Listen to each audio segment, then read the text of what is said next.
E hoje eu agradeço muito a você que aceitou o meu convite para fazermos uma reflexão sobre a oração, qual é a forma correta de orar a Deus e também para orar comigo. Eu Hoje, o não, professor Rodrigo Silva nos fará entender, através da Bíblia Sagrada, como devemos orar. Se gostar deste conteúdo, não se esqueça. Deixe seu like, inscreva-se em nosso canal e compartilhe. eu não quero que esta live aqui seja apenas uma aula bíblica ou alguma coisa sobre uma temática bíblica, mas eu quero aproveitar o momento para orar. Deus falou: se o meu povo, que por mim se chama, confessar e orar e se arrepender das suas faltas, eu virei dos céus e descerei até eles, e eu mostrarei o meu poder a eles. Ou seja, vamos lançar mão dessa promessa bíblica. Vamos entender o porquê da oração. Vamos orar pelo nosso país, vamos orar pelo que está acontecendo no mundo, vamos suplicar as bênçãos de Deus nesse momento. Então eu quero convidar você a orar comigo. Nós lançamos, inclusive, na internet uma campanha só, vou deixar só mais alguns dias, porque eu já vou quarta-feira para Israel, então isso tem que estar até amanhã.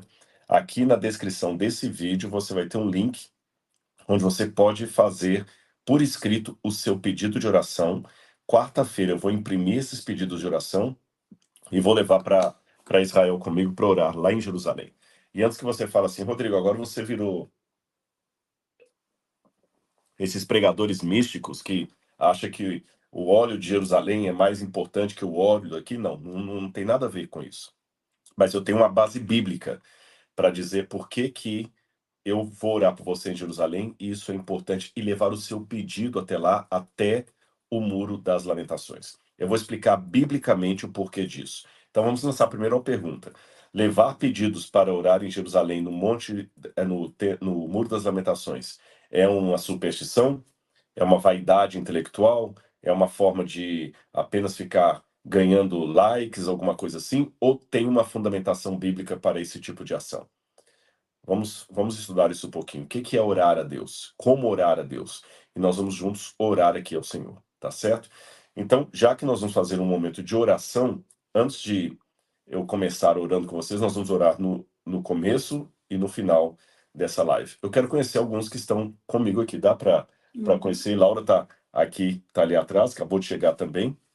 E ela vai me passando os nomes aqui das pessoas. Se alguém já tiver até alguma oração assim, que alguma coisinha curta, olha, eu quero que ore pelo meu filho, pela minha saúde, ou por essa questão aqui, a gente pode falar, tá bom? Então, tá? Irlene de Santa Maria, Rio Grande do Irlene de Sul. Santa Maria, Rio Grande do Sul, aproveitando que a primeira pessoa que Laura pescou ali foi do Rio Grande do Sul, eu quero agradecer muito. Eu não sei se o pessoal já colocou no ar aquele Ainda não vídeo que nós apareceu, fizemos, não. mas eu acho que eu posso colocar esse spoiler para vocês. Lembra que eu tinha feito não sei se eu chamo de promoção, qual que é o nome correto disso, uma campanha, obrigado. Uma campanha que todo mundo que adquirisse o Bíblia Comentada no mês de maio, nós iríamos mandar o lucro para o Rio Grande do Sul. Pois é, nós fizemos uma entrega cerimonial para o representante da ADRA em São Paulo, semana passada, e nós filmamos essa entrega, tá bom? Olha, gente, desculpem, quando eu faço alguns movimentos aqui, aparecem esses fogos de artifício, a gente não conseguiu tirar isso. Espero que vocês não se importem. É, então, semana passada, a gente fez essa entrega oficial, a gente preparou um cheque grande com o valor do Bíblia Comentada. E não foi só isso, não. Também, além disso, foram caminhões, colchões, só de colchão foram 1.200 colchões, isso fora desse valor. E esse valor do Bíblia Comentada vai virar vouchers que as pessoas vão comprar. Aliás, esses vouchers já estão começando a ser distribuídos agora, só que filmaram, mas até a equipe poder editar o filme e colocar nas redes sociais aí o vídeo, vai demorar um pouquinho, mas fiquem atentos. Então, quero agradecer, porque o Bíblia Comentada, olha como é que Deus trabalha. Deixa eu dar um testemunho para vocês antes de ouvir outros nomes aqui. Quando eu lancei o Bíblia Comentada, foi com muita resistência. Foi a ideia de um professor aqui, o professor Francis Lê, para construir um museu. E eu só falava, gente, é para construir um museu e acabou. E com muita vergonha, com muito medo de ser mal interpretado, o Bíblia Comentada construiu o museu, agora tem que manter o museu. E aí a gente percebeu algumas coisas importantes nesse processo. Em primeiro lugar, independente da construção do museu, o Bíblia Comentada é uma bênção para muita gente. Eu sei pelos depoimentos que nós recebemos, que são centenas, milhares. Não estou exagerando. Segundo, se é uma bênção, por que não faz de graça? Em primeiro lugar, porque tem toda uma manutenção para fazer isso aí. Tem uma equipe, tem o tráfego pago, tem os meninos que editam o material, tem o preço do estúdio, tudo isso aí tem um custo. Em segundo lugar, nós também usamos esse valor para ajudar na manutenção do museu. E, além disso, o Bíblia Comentada também é uma fonte de bênção para outros. Veja bem, nós podemos agora dar uma contribuição para o Rio Grande do Sul que não encerrou nessa campanha de maio. Maio nós pegamos o 100% do lucro e mandamos para lá. Mas nós vamos continuar ajudando, não posso dar sempre 100% do lucro, é claro, mas nós vamos continuar ajudando o Rio Grande do Sul. E há outros projetos sociais do Bíblia Comentada que eu vou esperar a sua paciência para ouvir. Então, eu quero continuar com a Bíblia Comentada, nós não vamos abandonar vocês. Aliás, não é mais nem só um curso, agora é uma plataforma. E muito obrigado a todos que contribuíram, que acreditaram no trabalho da gente. E você vai ganhar conhecimento bíblico e, além disso, muitas pessoas estão conseguindo refazer a sua vida graças a um pedacinho aí do que você contribuiu, tá certo? Então, eu queria aproveitar e falar isso, já que tinha gente do Rio Grande do Sul, mas vamos continuar contra os nomes aí de gente que está conosco, ligado? Aqui o comentário da Daniela. A Daniela, boa noite, sou aluna do Bíblia Comentada e recebi essa semana meu livro autografado. Já estou lendo e amando, sou de Bauru. O nome dela é Daniela Tomazini. Tomazini. Daniele, muito, que Deus abençoe você. Eu não tenho aqui o livro, a gente mandou todos para lá, não tem nenhum exemplar aqui. Sim. É que a gente fez com todo mundo que adquirisse a Bíblia Comentada e a gente deu de presente o livro A Bíblia e o Antigo Egito. Então, obrigado, espero que você goste da leitura, Daniela, e venha visitar o museu, tá certo? Tá em Bauru, não tá longe daqui não. Quem? Próximo? Pedido de oração. Pedido de oração aqui também, ó. Raquel Carvalho. Minha filha Débora passou por uma cirurgia complicada. Ore por ela, pastor, e por sua vida espiritual. Vamos orar pela Débora, Raquel. E, além disso, escreva o nome dela também nesse link que está aqui, porque eu vou levar para orar lá em Jerusalém, no Muro das Lamentações. Tá bom? Coloque o nome dela. Depois de terminar a live, dá tempo. Depois de terminar a live, a gente vai deixar o link ali. Vocês podem fazer. Eu só vou imprimir isso ou amanhã à noite ou na quarta-feira de manhã, esses pedidos para levar comigo. Quem mais? Só um minuto que tá indo rápido aqui. Que bom, que significa que tem muita gente ligada com a gente, né? Vamos mais um aqui. Ana Márcia dos Santos. Peço oração ao Senhor para abrir as portas de emprego para os meus filhos, Bruno e Gabriel. Vamos orar também, Ana Maria. E olha, Ana Márcia, né? Perdão, Ana Márcia. E como esses pedidos, vocês veem, é pedido de questão financeira, é por saúde, questão emocional, pedido espiritual para voltar para os caminhos de Deus.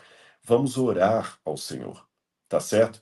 E eu sei que há outros pedidos que estão sendo feitos aí, eu só sugiro a vocês, depois que terminar a live, entra no link, preencha ali o seu pedido, que a gente vai imprimir esses pedidos num bloco, talvez assim, talvez numa folha de papel dá para imprimir vários, e eu vou levar para lá. Mais um último aí, Alex Marcos, oração por um amigo que está em tratamento químico, drogas. Esse é um detalhe também, Alex, complicado. E não somente o seu amigo, mas também a família dele, porque a família toda sofre junto, né? E sabe, meus irmãos, antes de fazer a oração, mais dois aqui, Adriane, oração por luto, dias difíceis, consolo de Deus. Adriane perdeu algum ente querido.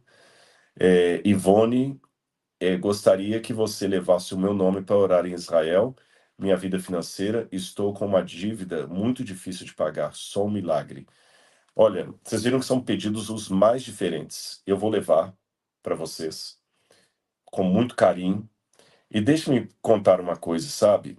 Eu estou vivendo uma fase, graças ao bom Deus, muito boa da minha vida. Estou cansado, estou com muito trabalho, muita atividade, muitos projetos. A gente não está parando, tanto eu e a Laura. Mas, apesar de algum detalhe aqui da vida, às vezes tem uma chateação aqui, outra ali, coisas normais. carros furam um pneu, você entendeu? Alguém riscou, às vezes alguma coisinha que ficou chateada e tal, mas coisas da vida. Mas fora essas questões normais, eu estou vivendo uma fase muito feliz no meu casamento, na minha vida espiritual, profissional. Porém, a despeito de tudo isso, meus irmãos, vocês que levantaram os pedidos, eu confesso que, assim, já deu esse mundo, sabe? Eu recebo com muito respeito esses pedidos que vocês estão fazendo, mas cada vez que eu leio um desse aí, olha, eu quero que orem para o meu amigo que está fazendo tratamento químico, drogas. Olha, estou enlutado, está difícil. Olha, um problema, uma dívida que só Deus para eu poder conseguir pagar, emprego para os meus filhos, quero saúde, minha filha. É tão doído porque esses pedidos me lembram que ainda estamos do lado de cada eternidade. E a qualquer momento pode ser eu que estou precisando fazer um pedido dessa natureza aí. Então eu sempre imploro, Senhor, volta, Senhor, volta, para que a gente não precise mais fazer esses tipos de pedidos, para que eu não precise mais orar pedindo proteção dos anjos, porque não haverá mais perigo na estrada, todo mundo vai viajar tranquilo, sabe, na eternidade, porque essa é a promessa bíblica. Está aqui em Apocalipse, você que sabe, Senhor, quando é que vai poder viajar em paz? Eu vou responder a você. Apocalipse, capítulo 21, fala assim: Vi novo céu e nova terra, pois o primeiro céu e a primeira terra passaram e o mar já não existe. Vi também a santa cidade, a nova Jerusalém que descia do céu da parte de Deus, preparada como uma noiva enfeitada para o seu noivo. Então ouvi uma voz que vinha do trono que dizia: Eis o tabernáculo de Deus com seres humanos. Deus habitará com eles. Eles serão povos de Deus e Deus mesmo estará com eles e será o Deus deles. E lhes enxugará dos olhos toda lágrima, e já não existirá mais morte, já não haverá mais luto, nem pranto, nem dor, porque as primeiras coisas passaram. E aquele que estava sentado no trono disse: Eis que faço novas todas as coisas, e acrescentou: Escreve, porque essas palavras são fiéis e verdadeiras. O apóstolo João morreu na esperança do cumprimento dessa profecia. Estamos em 2024, Deus ainda não cumpriu, nós ainda estamos do lado de cada eternidade, sofrendo ou testemunhando o sofrimento de outros, mas ainda no aguardo daquele novo céu e nova terra que diz o Apocalipse. O apóstolo Pedro também falou a respeito disso, quando ele escreveu, vou ler para vocês aqui, deixe-me ver aqui, 2 Pedro, capítulo 3, 2 Pedro, capítulo 3, versículo 10. Porém, o dia do Senhor virá como ladrão. E naquele dia os céus passarão com grande estrondo e todos os elementos se desfarão pelo fogo. Também a terra e as obras que nela existem desaparecerão.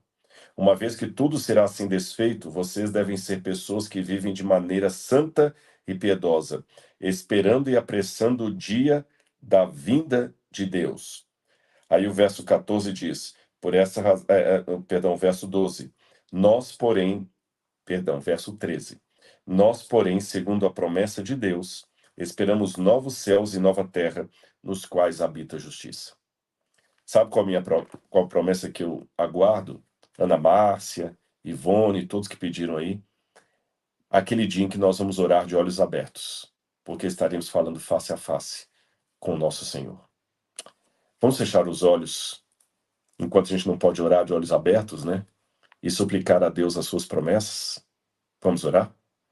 Amado Senhor, nesse momento nós vamos começar uma live que, na verdade, é um culto online de oração. Vou falar para eles, Senhor, o poder da oração à luz da Tua palavra da Bíblia. Mas eu te suplico, Deus, que o Senhor possa estar com todos em qualquer lugar que eles estejam, do Brasil ou do exterior, e que a minha voz possa chegar aos ouvidos e ao coração de cada um deles, transmitindo a Tua mensagem, dando o conforto que tantos estão esperando e precisando, dando a alegria de viver que muitos perderam, dando a esperança que muitos já não possuem. Cuida dos teus filhos agora, Pai, e cuida de nós também. Em nome de Jesus. Amém, Senhor. Amém. Quantas pessoas que estão com a gente? 1.800. 1.800. Vamos aumentar ainda. 1.800 já dá uma igreja de porte grande já. Vocês podem compartilhar, né? Vocês podem compartilhar, inclusive, essa live. Eu estou aqui em casa agora, tá certo? São 7h15, não é isso? 7h15 da noite. E eu estou aqui nesse momento ao vivo com vocês. Então dá tempo de você correr lá e chamar pessoas. Eu vou responder algumas perguntas aqui.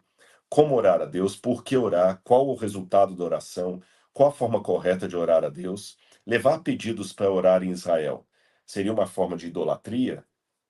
Deus aceita esses pedidos? Por que tem que levar para Israel se Deus está em todo lugar? Vamos responder essas questões, tá bom?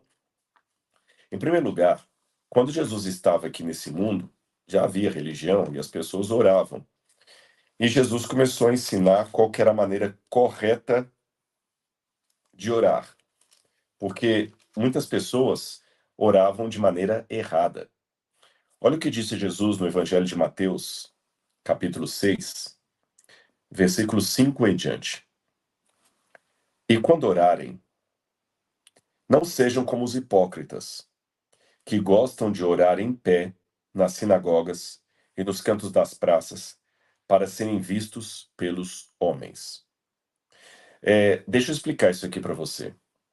Existe no judaísmo clássico um livrinho de oração chamado Sidur, e há oração para vários momentos. Muitas dessas orações começam com a expressão Baruch Haba Adonai. Baruch Haba Adonai, bendito seja o Senhor. E eles têm o livrinho, eu tenho um Sidur aí, se não até mostraria vocês, deve estar ali no cantinho. Eu tenho um Sidur de oração que você pega e você lê. E muitos eles até nem memorizam, eles leem ali. Tem um típico pano chamado Talits, que eles colocam assim, e ele tem umas cordinhas, isso aqui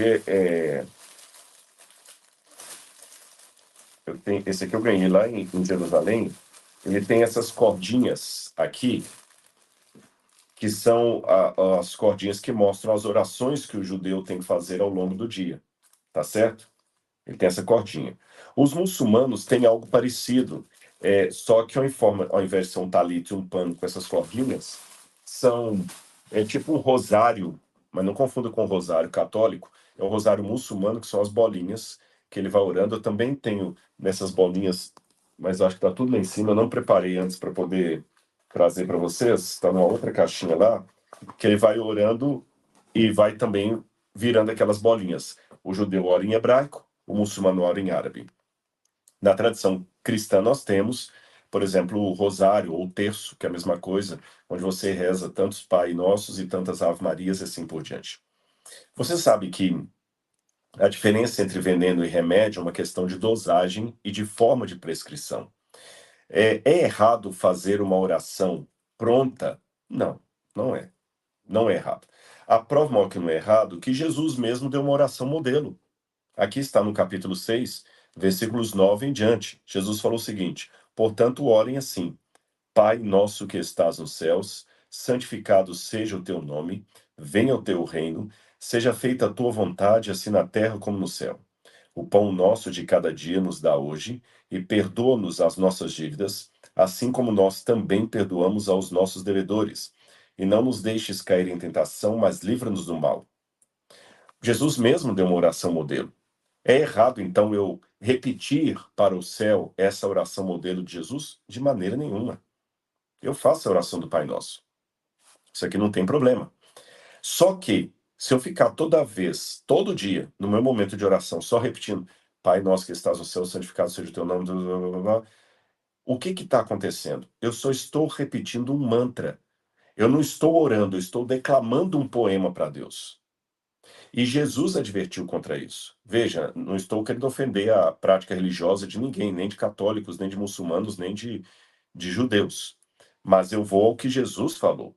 Jesus orientou: quando vocês orarem, não sejam como os hipócritas, que gostam de orar em pé nas sinagogas e nos cantos das praças para serem vistos pelos homens. Eles ficavam recitando, assim, na época de Jesus tinha um templo, hoje não existe o templo mais, e ficavam recitando, recitando, recitando, aquela coisa, e quando passava alguém, falar mais alto para a pessoa ver que ele era um homem de oração.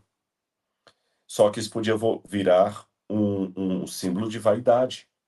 E Jesus continuou dizendo: em verdade lhes digo que eles já receberam a sua recompensa.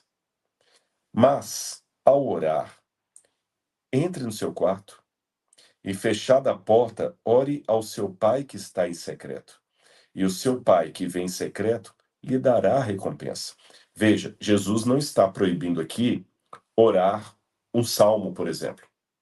Porque ele mesmo orou o salmo. Quando Jesus estava na cruz do Calvário, por exemplo, que ele falou: Eli, Eli, lema sabachthani, ou Elahi, Elahi, lema sabachthani, Deus meu, por que me desamparaste? Ele estava recitando um salmo de Davi. Jesus orou com o salmo de Davi. Noutra feita também, quando Jesus estava com os discípulos saindo para o Monte das Oliveiras, diz que eles cantaram o salmo e saíram. Outro elemento, ainda na cruz, quando Jesus falou assim: Deus meu, meu Pai, nas tuas mãos entrego o meu espírito, ele novamente estava orando, recitando um salmo de Davi. Então, repito, não é pecado você fazer uma oração pronta. Tem uma oração católica, inclusive, linda, linda, linda, que ela agora fugiu o título dela, só porque eu queria lembrar, mas ela fala assim: Senhor, no decurso desse dia que amanhece, venho pedir-te a paz, a sabedoria. Alguém, se souber o nome dessa oração, coloca aí nos comentários que a Laura vai falar para mim. Quero olhar o mundo com os olhos cheios de amor. E que no decurso desse dia, Senhor, reveste-nos da tua beleza, Senhor. Estou resumindo, ela é um pouco maior do que isso. Reveste-nos da tua beleza, Senhor, e que no decurso desse dia eu te revele a todos. Essa oração é linda. Eu faço essa oração às vezes. Outra oração também pronta é aquela famosa amanhecer. a oração do amanhecer. Obrigado. Quem falou aí? Várias pessoas, né? Várias pessoas. Muito obrigado. Pedro, Jéssica, A oração do amanhecer. É linda, é linda. Outra oração atribuída a São Francisco de Assis, que eu lamento dizer, não é de São Francisco de Assis, mas ela é chamada oração de São Francisco, mas historicamente ela não é. Essa oração de São Francisco ela foi encontrada na Segunda Guerra Mundial, na Primeira Guerra Mundial, nos destroços de um monastério que estava bombardeado, e eles encontraram essa oração manuscrita com o nome de oração de São Francisco. Mas não existe na biografia de São Francisco de Assis essa oração. Então, desculpa quebrar agora a tradição, né? A oração chama oração de São Francisco, mas ela não é historicamente de São Francisco de Assis. Mas não importa de quem é. Ela também é de uma tenacidade bíblica, de uma força bíblica tão grande que eu também faço essa oração. Senhor, fazei-me instrumento de vossa paz. Onde houver ódio, que eu leve o amor. Onde houver ofensa, que eu leve o perdão. Onde houver discórdia, que eu leve a união. Onde houver dúvidas, que eu leve a paz, etc, etc. É linda. Então, repito, não é pecado você fazer uma oração que já tem uma poesia pronta dela. Jesus fez oração assim, quando ele orou os Salmos. A Bíblia colocou o livro dos Salmos como sendo um livro de orações. Então, não é pecado fazer assim, tá certo? Mas o pecado reside em 3 áreas. Quando você só ora assim, você não conversa com Deus, só declama poesia para ele, aí perde o sentido dessa oração. Veja bem, a Laura é muito romântica, e eu também. É lógico que se eu chegar para ela e declamar uma poesia para ela, vai ficar feliz. É claro, 12 de junho, que é o Dia dos Namorados, a Laura fica feliz. Ou no dia do aniversário dela, o nosso aniversário de casamento, não importa, que eu chego e falo alguma coisa bonita para ela que eu li, ou mando no WhatsApp lá um versinho, ela vai achar linda. Mas se eu só conversar com a Laura através de texto que outros criaram, que relação existe entre nós? Imagina se eu não tiver nada do meu coração para falar para a Laura, a não ser ficar recitando trechos de Carlos Drummond de Andrade, ou de Toquinho, ou de qualquer outra, ou de Cora Coralina. Qual a graça tem isso? Tem hora que você, meu amor, para, fala alguma coisa de você só fala dos outros. Então, não pode ser, essas orações não podem ser o todo da minha comunhão com Deus. Segundo lugar, as orações não devem ser um motivo de exaltação própria. Olha como eu sou santo. Nas praças, nas igrejas, orando, ó Senhor! Tem gente que tem que fazer um teatro na hora de orar em público, que eu acho um pouco exagerado. Qual a necessidade daquilo? Faz uma oração calma. Senhor, meu Deus! E estica naquele ali, tal, aquele teatro. Calma, não precisa disso. Jesus falou, não fica tocando trombeta diante dos homens. Vai no seu quarto, ora em silêncio. Há orações públicas que eu até digo que elas deveriam ser mais curtas. A oração comprida você faz sozinho, mas em público, todo mundo ajoelhado, tem mulher, tem criança, tem senhora de idade, tem idoso, sabe? Faz uma oração menos cheia de elucubrações. Terceiro erro, quando você fica tornando essas orações vãs repetições. Vamos continuar o que disse Jesus. E orando, verso 7, não usem de vãs repetições como os gentios, porque eles pensam que por muito falar serão ouvidos. No mundo pagão, é que havia muitas orações decoradas, que os sacerdotes ficavam sempre orando e repetindo várias vezes: ó Senhor, Senhor, Senhor, Senhor. Nós temos exemplos na arqueologia. Um dia eu posso trazer para vocês aqui orações egípcias, orações babilônicas ao deus Tammuz, ao deus Marduk, e você repete o nome do deus umas 500 vezes e fica repetindo aquela estrofe e termina e fica repetindo, e termina e fica repetindo. É até interessante que em grego a expressão que aparece por vãs repetições vem do verbo grego batologel. Batologel significa repetir sem pensar no que está falando. É o mesmo termo usado para a fala do papagaio. Sabe quando o papagaio está repetindo ali, né? Dá o pé, Lord! Dá o pé, Lord! Dá o pé, Lord! Dá o pé. Ele não sabe o que está fazendo. Então, as nossas orações não podem ser meras repetições. Então, se eu ficar todo dia, Baruch atah Adonai, Eloheinu melech haolam hamotzi ve'arat, ou Ave Maria, cheia de graça, o Senhor é convosco, o Padre nosso está no céu, ou em árabe, eu não sei restar em árabe, ou mesmo Pai nosso que está no céu, santificado seja o teu nome, todo dia, só repetindo milhões de vezes, achando que isso aqui vai trazer, ele falou, é vã repetição, porque eles pensam que pelo muito falar serão ouvidos. Então, por mais que eu respeite, e devo respeitar, a espiritualidade de cada um, eu não posso duelar com o que Jesus falou. Jesus falou que a oração não é ficar repetindo sempre a mesma coisa, achando que Deus vai atender, porque eu passei 4 horas repetindo o mesmo poema. Deus não é monótono. E antes que alguém se ofenda, eu apenas li o que Jesus falou. Jesus falou que não é para ficar orando nas praças, gritando para um canto, gritando por outro, para chamar a atenção do teatro. Então, cuidado. Tá certo? Cuidado. Eu lembro do pastor Enéas Tonini, há muitos anos ele escreveu uma coisa que me chamou atenção para falar sobre o reavivamento espiritual. Ele dizia o seguinte: lata vazia não faz barulho. A lata vazia faz barulho, lata cheia não. Vida cheia do Espírito Santo não faz barulho. Então, assim, cuidado. Você tem que ter a manifestação do Espírito, sim. Você pode usar uma oração modelo, sim. Nada disso é pecado, mas cuidado com a oração da vaidade, da autopromoção, do teatro ou das vãs repetições que acredita que pelo muito repetir aquilo ali é que Deus vai ouvir. Jesus falou que não é por aí. Então, o que é orar, Rodrigo? Numa frase simples, orar é abrir o coração a Deus como a um amigo. Ponto. Quer que eu repita? Anote aí. Orar é abrir o coração a Deus como um amigo. E quando você vai conversar com um amigo, a Laura é minha esposa e minha amiga. Eu conto tudo para ela. E eu a ouço também. Então, orar também pressupõe ouvir a voz de Deus. E aí, você tem que, durante a oração, ter também momentos de silêncio. Procure um lugar correto para orar. E procure, depois que orar, ficar um pouquinho em silêncio e deixar Deus falar no seu coração. Você não quer ouvir a resposta dele? É no silêncio que Deus muitas vezes vai falar com você. Outra coisa importante, Jesus falou para nós orarmos uns pelos outros, até pelos nossos inimigos e por aqueles que nos odeiam. Ore pelas pessoas e eu vou revelar para vocês uma coisa. Dica de quem enfrentou a depressão. A oração pode ser uma boa terapia para o seu problema emocional. Uma boa terapia. Sabe por quê?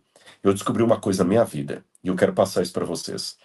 Quando você fica por demais envolto só no seu problema, só no seu problema, só no seu problema, ele vai crescendo de tal maneira que ele vira uma criança mimada, filho único, que você não tem mais tempo para nada, só para ele. Você tem que mostrar para o seu problema que ele não é um filho único mimado.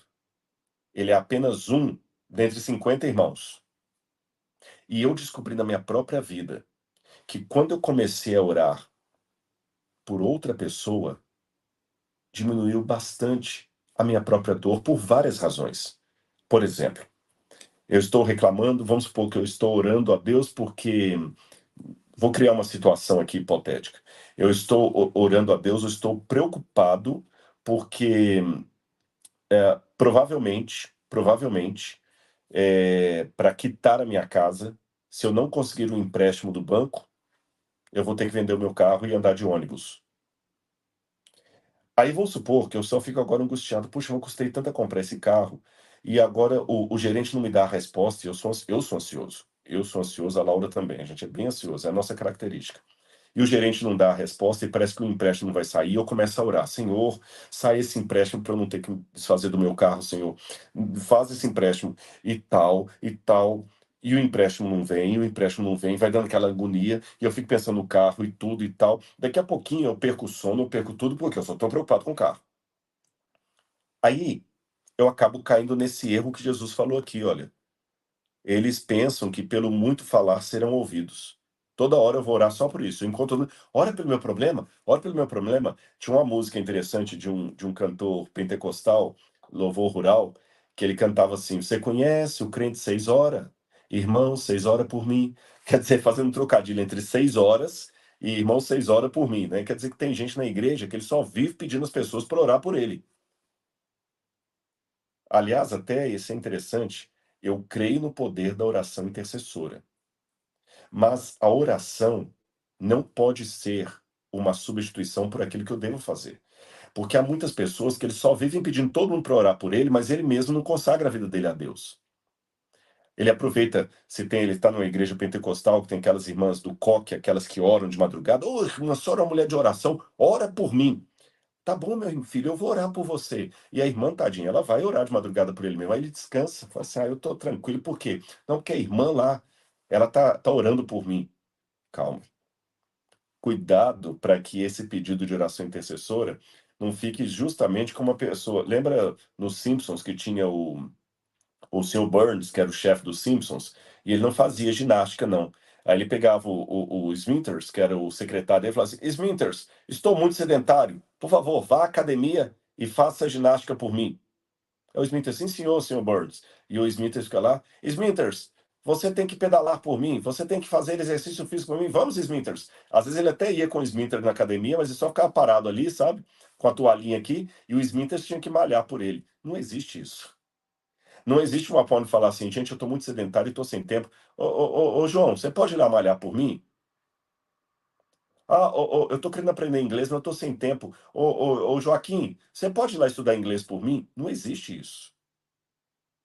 Não existe isso. Não existe uma mulher que, fazendo o exame de mama, fala assim: eu estou sem tempo. Ô, fulana, fala um favor para mim, eu estou sem tempo de fazer exame. Você vai lá no médico por mim, faz exame de mama no seu peito por mim? Não existe isso. Então, a oração intercessora, ela não pode ser uma desculpa para eu não consagrar minha vida a Deus. É importante que a igreja tenha aqueles irmãos mais espirituais. Eu citei aquelas irmãs do coque, não foi com nenhum demérito, não. Eu falo isso com muito respeito. Respeito e tristeza, porque essas irmãs estão diminuindo em número. Sabe aquela irmã piedosa, que ela põe mesmo o coque alto ali, e vai e ela tá orando de madrugada e tudo. Quando eu falo isso, repito, não é nenhum. Se pareceu que eu estava falando de maneira jocosa, não é não. É com muito respeito por essas irmãs. Eu acho importante, eu acredito que muitas das minhas vitórias emocionais foi por causa daquelas irmãzinhas que ficavam de madrugada intercedendo por mim. Eu tenho certeza disso. O próprio Jesus, que era o Filho de Deus, não negou a importância da oração intercessora lá quando ele estava intercessora, não intercessória. Quando ele estava lá no jardim do Getsêmani, ele implorou aos discípulos: orem comigo, orem pelo menos um pouquinho comigo, orem por mim. Ora, se o Filho de Deus, o nosso Salvador, Criador do céu e da terra, valorizou a oração dos outros por ele, quem sou eu, Rodrigo, para dispensar a oração de irmãos piedosos? Então eu sei de muitas vitórias que eu consegui, porque eu tenho muitas mães de oração. Mas, porém, contudo, entretanto, todavia, essa oração intercessora do outro não pode ser uma desculpa para que eu mesmo não consagre a minha vida a Deus. Então, repetindo, cuidado com o exibicionismo na oração público. Você quer orar mesmo? Em público, seja discreto. E no seu quarto, ore com mais fervor. Você quer realmente ser ouvido por Deus? Então, não use de vãs repetições, como papagaio, achando que pelo muito falar você vai ser ouvido. E, por fim, como o próprio Jesus aconselhou também, entre no seu quarto, em secreto, e fale com seu pai. E ore pedindo para que a vontade de Deus seja feita. Esse é um outro elemento. Você tem que orar com dois elementos. É como se fosse uma moeda, sabe? Uma moeda tem duas faces, cara e coroa. Uma face da oração é a fé. A outra face é a fidelidade. Então você tem que orar com fé, acreditando que Deus pode atender a sua prece. E orar com fidelidade, para caso a resposta dele seja contrária àquilo que você desejou. É aquela questão: Senhor, eu oro com fé para que o Senhor cure a minha filha, mas dê-me fidelidade, mesmo que o Senhor permitir a morte dela. Submissão. Foi a oração do Pai Nosso. Seja feita a tua vontade, ó Deus, assim na terra como no céu. Ficou claro isso para vocês? Agora, a questão de orar em Israel. Tem alguma diferença, Rodrigo, orar em Israel, etc? Bom, em primeiro lugar, deixe-me explicar para você por que os judeus viram o rosto para a parede para orar a Deus. Hoje a gente chama aquele muro ali de Jerusalém de Muro das Lamentações, mas esse é um nome errado, tá certo? Por que é um nome errado? Porque, na verdade, foram os estrangeiros que viam os judeus orando ali, mesmo antes da criação do Estado de Israel, e como viam muitos judeus às vezes lamentando, batendo no peito, e não sabiam nada do hebraico ou do Yiddish, quando eles oravam ali em Yiddish, pensavam assim: eles estão lamentando. Mas na verdade ele não estava lamentando, ele estava orando e fazendo um gesto. Aí acabou pegando o nome de Muro das Lamentações, mas é um nome errado, assim como chamar os nativos do Brasil de índios, um erro penitenciário, porque não tem nada a ver com as Índias, né? Mas acabou ficando e até hoje a gente chama os Tupi-Guarani, Tapajós, de Tupinambás, a gente chama de índios, mas isso foi um erro. Eles não são índios, eles não são da Índia. Mas o nome pegou e ficou. O Muro das Lamentações também é o Kotel, o Muro Ocidental. Mas o nome pegou, ficou. Só que esse gesto no Oriente Médio de voltar-se para uma parede e orar é uma forma, em primeiro lugar, de mostrar vergonha, submissão, humilhar-se. Lembra na nossa cultura mais antiga que quando hoje não se faz mais isso, hoje isso é até abominado pelas pedagogias atuais, mas no passado, quando uma criança fazia qualquer coisa errada, a professora fala assim: vai ficar no cantinho ali, para você pensar no que fez. Aí a criança ia lá pro cantinho e ficava de costas, assim, para a turma, e a turma rindo e ele de costas ali, olhando para a parede. Então era mais ou menos isso. Essa prática ocidental de mandar a criança para a parede ficar de costas, ela vem da cultura do Oriente Antigo, porque muito do Ocidente também foi colonizado por pessoas que vieram do Império Otomano, que vieram para cá, aí que vieram muitos libaneses, muitos turcos, muitos egípcios para o Brasil, e essa prática, e outros para a Europa também. Então, virar para a parede é humilhação, é se humilhar diante de Deus. Então, os judeus viram para o Muro das Lamentações, como vocês veem, e eu vou fazer isso lá. Ele ora com o rosto no muro, em atitude de humilhação, reverência, súplica e angústia. E agradecimento também. Olha, por exemplo, Isaías capítulo 38, quando o rei Ezequias recebeu uma notícia do profeta que ele iria morrer. Olha aqui. Por esse tempo, capítulo 38, verso 1, Ezequias adoeceu de uma enfermidade mortal. O profeta Isaías, filho de Amós, foi visitá-lo e lhe disse: Assim diz o Senhor, ponha em ordem a sua casa, porque você morrerá. Você não vai escapar. Imagina você receber do profeta de Deus uma notícia dessa. Ponha em ordem sua casa, ou seja, olha, prepara tudo aí que você vai morrer. Você não vai passar desse mês. Quando você recebe uma notícia dessa de um médico, ou para você ou para um ente querido, não, olha, você tem no máximo 2 meses de vida. É muito ruim isso. Foi mais ou menos o diagnóstico que ele recebeu do profeta. Olha o que a Bíblia diz que ele fez. Então Ezequias virou o rosto para a parede e orou ao Senhor. Ezequias virou o rosto para a parede e orou ao Senhor. E Ezequias disse: Ó Senhor, lembra-te de que andei diante de ti com fidelidade, coração íntegro, e fiz o que era reto aos teus olhos. E Ezequias chorou amargamente. Agora olha que lindo. Então a palavra do Senhor veio a Isaías dizendo: Vai e diga a Ezequias, assim diz o Senhor, o Deus de Davi, seu pai. Ouvi a sua oração e vi as suas lágrimas. Acrescentarei 15 anos à sua vida. Livrarei das mãos do rei da Assíria tanto a você como essa cidade. Eu defenderei essa cidade. Olha que interessante. Até um paradoxo, mas com base bíblica. Deus é imutável, Deus não muda. Mas a oração pode mudar uma declaração de Deus. Ele falou: arruma sua casa que você vai morrer. Coisa imediata, no hebraico é imediata. Ele orou, suplicou, Deus falou: tá bom, eu vou te dar mais 15 anos. Nínive vai ser destruída, vai lá e fala, falou para o profeta Jonas. Ele chegou para o rei: a cidade de Nínive vai ser destruída. O povo vestiu de pano de saco e tudo. Deus falou: vai lá e fala que eu não vou mais destruir a cidade. A oração move o braço do Altíssimo. Já pensou? A oração move o braço de Deus. Agora, com relação a Jerusalém ainda, e orar no Muro das Lamentações, por que Jerusalém? Deixe-me explicar para vocês alguma coisa. Eu tenho aqui, deixe-me ver, eu tenho aqui esse peso. Parece uma pedra, né? Na verdade, isso aqui é um peso do período do ferro, era um peso de comércio da época bíblica. Veio de Israel isso aqui. Quando eles faziam compras na época bíblica, eles pegavam os pedaços de prata, ou de bronze, ou de cobre, colocavam num prato de uma balança, e no outro prato da balança ele colocava pesos como este, que são ciclos. Ciclos, tá bom? Lembra a palavra talento? Talento também é uma medida de peso. Talento são mais ou menos 27 quilos.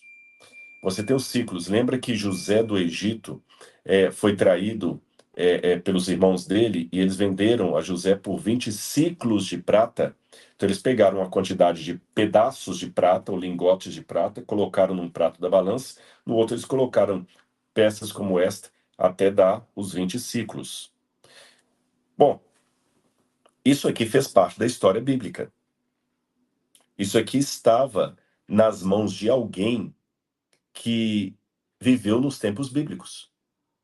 Quem sabe essa peça não passou na mão de um comerciante, porque foi em Jerusalém que ela foi encontrada, ela não passou na mão de um comerciante que conheceu pessoalmente alguns dos heróis da Bíblia, quem sabe alguém que conheceu pessoalmente o profeta Isaías, que viu Jerusalém sendo destruída?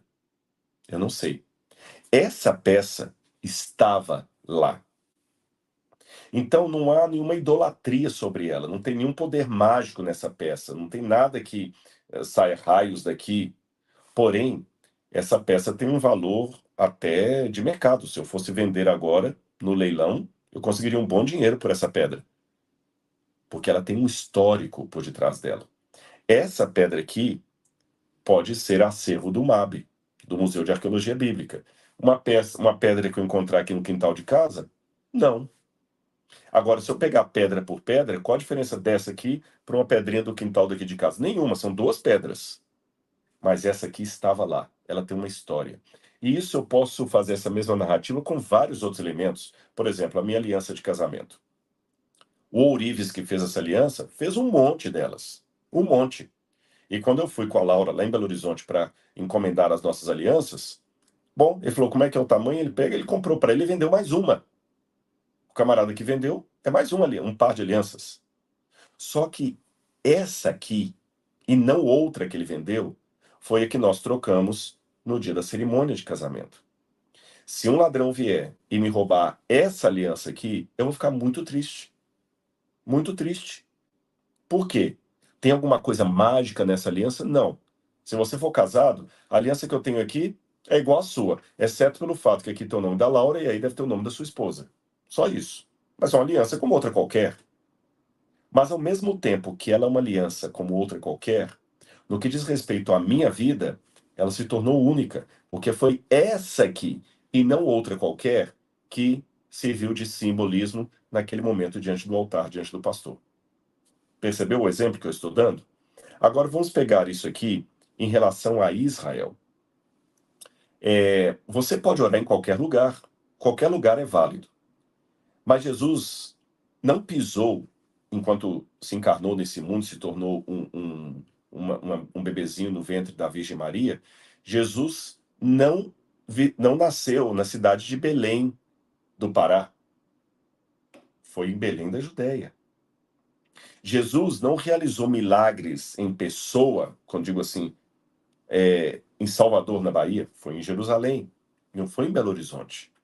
Então, a partir dessa comparação, Jerusalém se torna para mim como esse anel, porque foi ali que a história que está nesse livro aconteceu, foi ali que o meu Salvador pisou, foi ali que o fogo de Deus desceu, consumindo o altar do templo que Salomão edificou.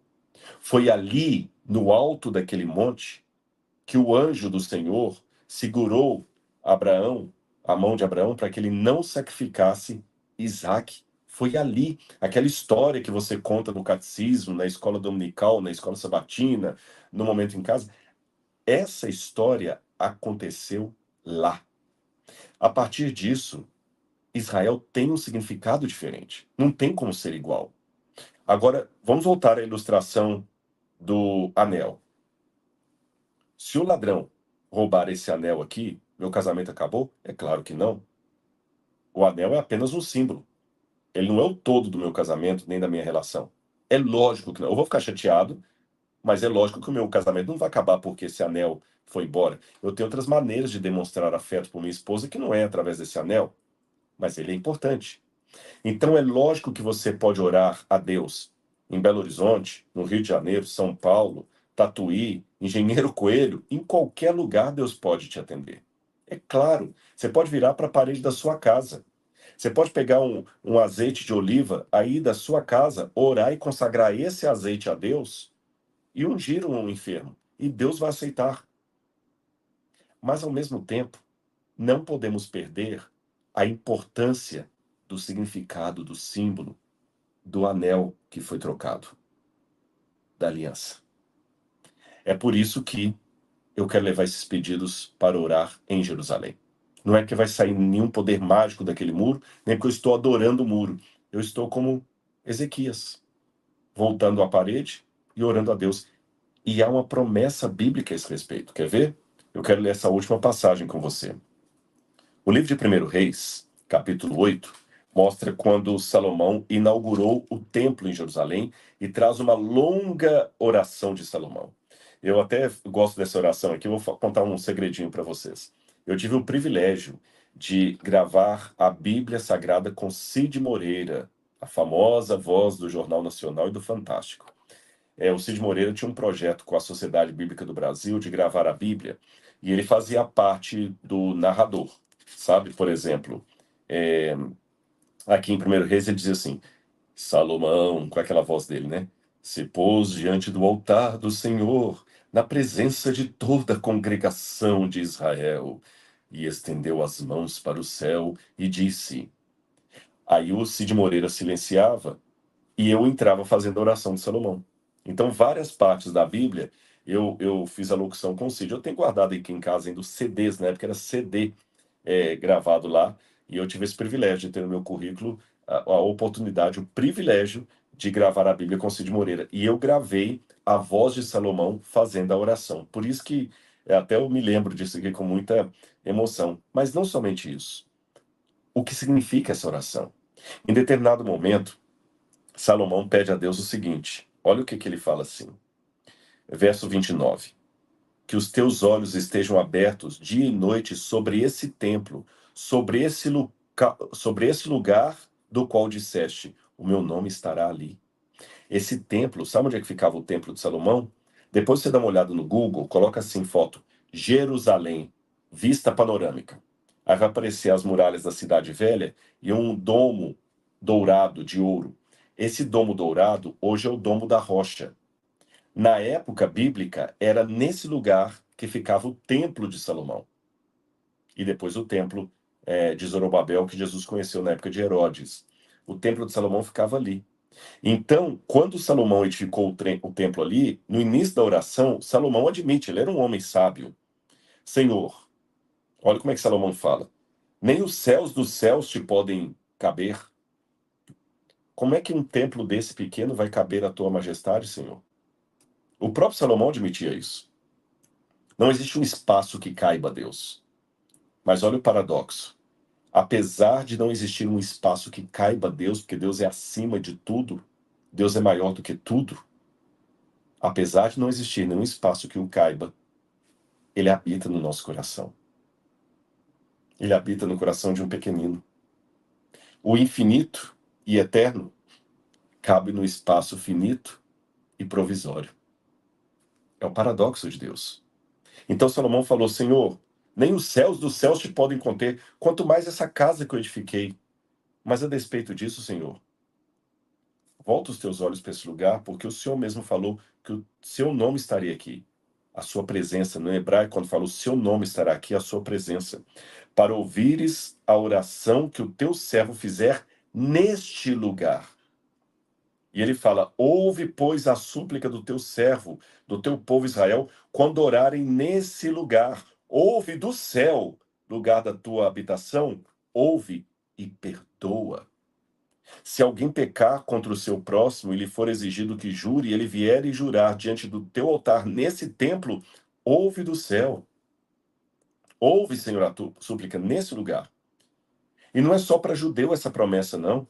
Olha o que ele diz mais aqui, olha, no verso 41.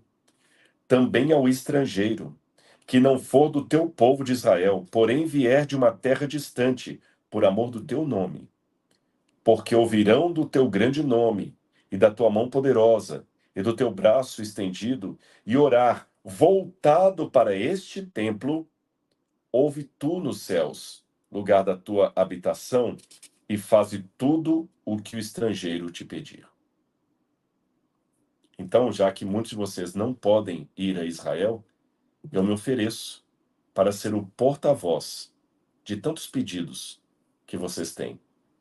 Não somente pedidos, mas também agradecimentos, confissões. Pode ficar tranquilo, eu não vou ler os pedidos. Se você tem uma coisa que você precisa confessar diante do altar de Deus, eu prometo a você. Nós vamos imprimir, vamos colocar no envelope, depois eu vou tirar e vou colocar nas frestas do muro das lamentações, ou do cótel. E eu vou fazer uma oração voltado para aquele lugar, que é o que sobrou do local do antigo templo. E Deus vai nos ouvir. Ele vai ouvir a sua prece. Porque orar, lembra? É abrir o coração a Deus como a um amigo. Então não esqueça, orar é importante e também confessar os nossos pecados diante de Deus. E deixar que Deus também fale o nosso coração. Eu quero fazer uma oração final com vocês. Tem alguma coisa antes para dizer aqui? Não? O link está na descrição. O link está na descrição do vídeo. E no comentário fixado. E no comentário fixado também. Mas eu quero fazer uma prece final, já por aqueles que manifestaram seus pedidos, mesmo aqui no chat, que eu sei que tem alguns aqui que eu não consegui ler, mas a Laura está recebendo ali, e pelos pedidos que eu vou levar para Israel. Obrigado, Senhor Deus, amado Pai, por tudo que o Senhor nos dá. Obrigado, Senhor, pelo privilégio que eu tenho de voltar a Israel para as escavações arqueológicas. Peço-te, Senhor, em nome de Jesus, que o Senhor possa proteger a minha equipe que estaremos escavando lá em Laquis, que nós possamos fazer o trabalho de arqueologia com respeito por aquela terra onde a história bíblica aconteceu. Também, Senhor, oro pela paz no Oriente Médio, paz entre israelenses e palestinos. Ajuda, Senhor, que as pessoas possam encontrar o caminho da harmonia, que o Senhor, Pai, possa, de alguma maneira, tocar no coração dos políticos, seja para dar-lhes sabedoria, seja para repreendê-los. E que o Senhor também, Pai, possa dar humildade a cada um de nós. Perdoa os nossos pecados, Senhor, que são muitos. Lava-nos no sangue do Cordeiro. E atenda a cada um que está comigo nesse momento, de olhos fechados e ouvido atento, dizendo amém no seu coração. Atende, Senhor, aos pedidos por saúde, recuperação financeira, restauração do lar. Atende, Senhor, aqueles que estão desalentados e habita no nosso coração, Senhor, frágil, humano e pecador. Tenha piedade de nós, Senhor. Guarda-nos para o teu reino e cumpra-se em nós a tua vontade. Em nome de Jesus. Amém, Pai. Amém. Que Deus abençoe a todos vocês. Muito obrigado pelo carinho e que a graça e a paz de Jesus estejam com todos. Um grande abraço. Tchau, tchau.